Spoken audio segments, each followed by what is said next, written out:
शेष नहीं बचा। मैं आज सुबह मोबाइल में पढ़ रहा था, किसी ने डाला था, एक पोस्टर था।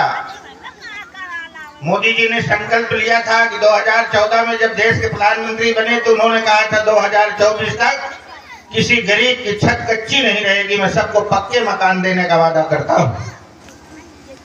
तो उसमें भगवान राम का चित्र बना था। मोदी जी नीचे बैठे थे हाथ जोड़े हुए, भगवान राम उनके सर पे हाथ रखे हुए हैं और कह रहे थे, बेटा मोदी, तूने 2014 में गरीबों को मकान देने का वादा किया था, लेकिन मुझे ये विश्वास भी नहीं था कि मुझे भी मकान दे देगा। बहुत बहुत धन्यवाद कि मेरे लिए भी जनवरी 2024 में नया मकान बनकर तैयार हो रहा है, अर्थात अयोध्या में भव्य राम मंदिर बनकर के तैयार हो रहा था।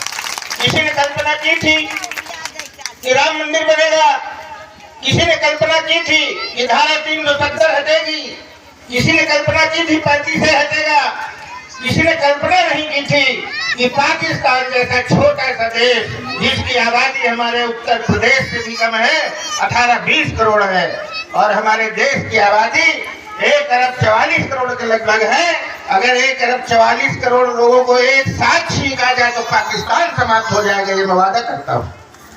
लेकिन हमको 70 वर्षों से चली आ रही सरकारें सिखाती चली आ रही थी, हाँ पाकिस्तान की तरफ देखेंगे तो पाकिस्तान हमको खा जाएगा, वो परमाणु बम से हमला कर देगा, वो दुनिया कर देगा।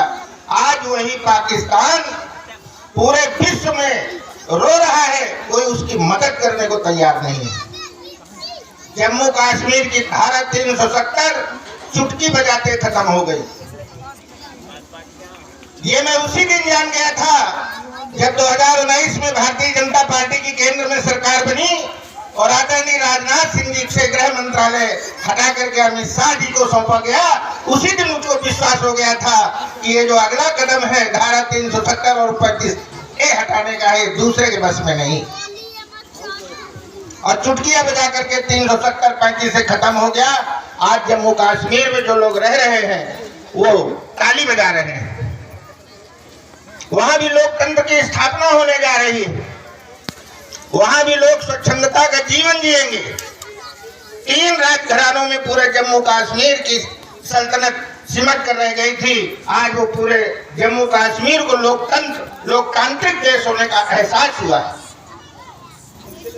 कल मैं एक होटल में बैठा था, एक गरीब आदमी था, बेचारा तहमत लगाया था और कागज वागज लिए थे। सज्जन बगल में बैठे थे तो वो कागज निकाल के दिखा रहा था, कह रहा था हमने लड़की की शादी किया था और वो लड़का उसको रख नहीं रहा है, तो हम समझ नहीं पा रहे क्या करें, तमाम लोगों के पास गए, कोई सुनता नहीं है।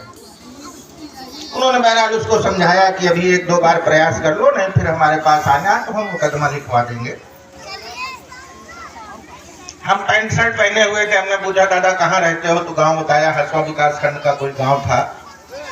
हमने कहा, उन्होंने पूछ लिया कि दादा वोट किसको दिया था 2022 में? अरे हमने कहा ये साइकिल वाले साइकिल को दिया होगा। उसने कहा औलाद की कसम खा के कहता हूँ मैंने मोदी जी को वोट दिया है। हमने कहा क्यों दिया मोदी जी को वोट? अरे कहन साहब 2014 में तो बने रहे, लेकिन 17 मुलायम सिंह की सरकार रही और जब से योगी